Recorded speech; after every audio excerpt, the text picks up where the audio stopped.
J.W. Morrison, theologist. Here's another one on the NDIS. Yeah, well, let's talk about one of the runaway items in the budget, and that is the National Disability Insurance Scheme, the NDIS. Now, we all want people with disabilities looked after well, and that's why this scheme got a lot of support. But it was obvious from the start it was going to be a problem because it created a whole new vast federal bureaucracy and a vast pool of money for people to try and get funding out of. And so the funding's actually increased by a third since it was brought in. We already spend more on the NDIS than Medicare, and the projections are we'll spend more than our defence budget on it soon. And yet we haven't seen any great increase in productivity or the economy of the nation. In fact, many employers are now in other sectors are now saying it's hard to get workers because they're sliding off to NDIS-related jobs where they can get more money for doing less. That's absolutely right, Chris. What started out as an honourable, well-intentioned scheme has turned into a weapon of mass economic destruction. It's not just the fiscal problems it's causing, it's the productivity ones. And by some measures, within 25 years, on current trajectory, the NDIS costs will exceed 100% of Commonwealth revenues collected.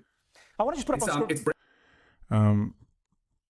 Just listen to what he said there. 25 years, on current trajectory, the NDIS costs related jobs where they can get more money for doing less. That's absolutely right, Chris. What started out as an honourable, well-intentioned scheme has turned into a weapon of mass economic destruction. A weapon, NDIS has become a weapon of mass economic destruction. A weapon of mass economic destruction. It's not just the fiscal problems it's causing, it's the productivity ones. And by some measures, within 25 years, on current trajectory, the NDIS costs will exceed 100% of Commonwealth revenues collected. Essentially selling a company that will give you access to recruiting NDIS customers. Explain to us what's going on here and how common it is and what sort of an economic problem it is. Well, this is just an example of the economic distortions caused by the NDIS and the productivity drag that it's contributing is that there are people buying NDIS shells with no customers for, six-figure sums, and then they go off to business development, NDIS business development programs to then grow their franchise. Now, these are resources that could be, otherwise put into production to create economic growth, but they're, So it's more like a McDonald's franchise. Get your foot in the door and grow it from there. Being redeployed and redirected to create an ever larger NDIS pool. I mean, one of the other statistics I'll throw to you, Chris, is that, roughly 25% of the Australian population is under 18, yet over 50% of NDIS participants are under 18. So I'm going to play that again. I mean, one of the other statistics I'll throw to you, Chris, is that, roughly 25% of the Australian population is under 18, yet over 50% of NDIS participants are under 18. So get this, viewers, 50%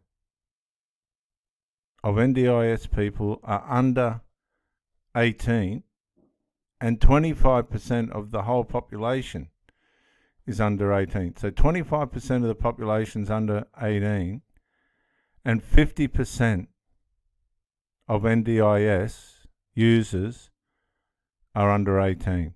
Where are we going? 50% of NDIS participants are under 18. Now, either we have a massive, disability crisis in this country, which will bubble up as the kids get older, or there's some sort of incentives in the scheme to encourage, parents to have their kids assessed as disabled to access NDIS. We have talked about that incentive many times with Claire Rowe. It's clear, and that's what's got to be. Gosh, that's unbelievable. Here's another quick one. Convicted criminals and sex offenders who apply for NDIS support after leaving jail will be assessed by a panel of justice experts. NDIS Minister Bill Shorten. Convicted criminals and people... We've got to play that again. Gosh. Convicted criminals and sex offenders who apply for NDIS support. Convicted criminals and sex offenders. Convicted criminals, am I hearing this right, viewers? And sex offenders who apply for NDIS. After leaving jail will be assessed by a panel of justice experts. After leaving jail. This is becoming ridiculous. NDIS Minister Bill Shorten will announce that new panel today. It'll provide the government advice on the management of scheme participants to ensure they do not pose a risk to community safety. And here's another one on the NDIS.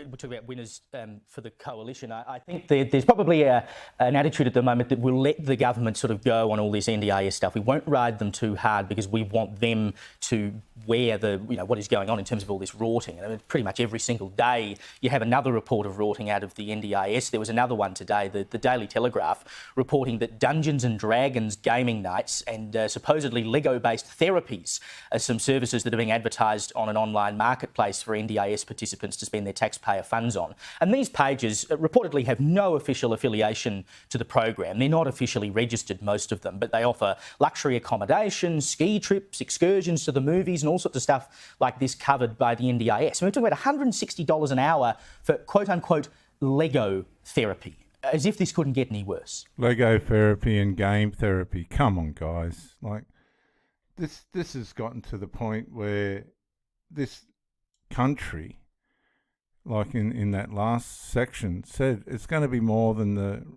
all of the revenue of the Commonwealth put together. Well, Caleb, I'm glad you asked me about this because it makes me very angry. Yeah. And not angry about what you may think. It's not that people are spending $160 on a Lego camp or Dungeons and Dragons. What angers me is that Bill Shorten, as minister who put this scheme together, and then as the opposition spokesman, said the real problem with the NDIS was corruption, that it was the way that people were misusing the system, the people who were making money out of the NDIS, and then he pledged to fix all of that in opposition. Well, clearly, in government, he's not doing that. But the more important point, and this is what makes me angry, is that he has not addressed the heart of the issue of the problem with the NDIS. The NDIS is going to cripple the economy. It is going to overtake the budget. The NDIS, viewers, is going to cripple the Australian economy and overtake the national budget. My God. I mean, this is massive. Already more spending than Medicare. And the reason is not because of Lego camps or Dungeons and Dragons and Dungeons and Dragons. It's because the government will not address the core funding problem of the NDIS, and that is it is supplying assistance to people it was never meant to address.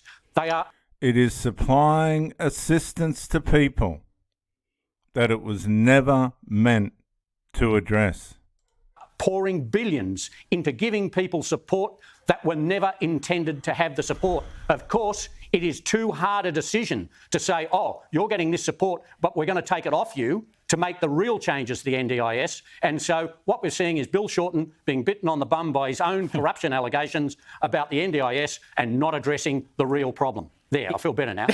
I'm glad, Dennis. And look, to be perfectly honest, I think there are a few politicians that you and I and the viewers at home wouldn't mind locking in a dungeon with a dragon. Guess we can take this video out with the Making Tracks music program. They love NDIS. Let's have a look.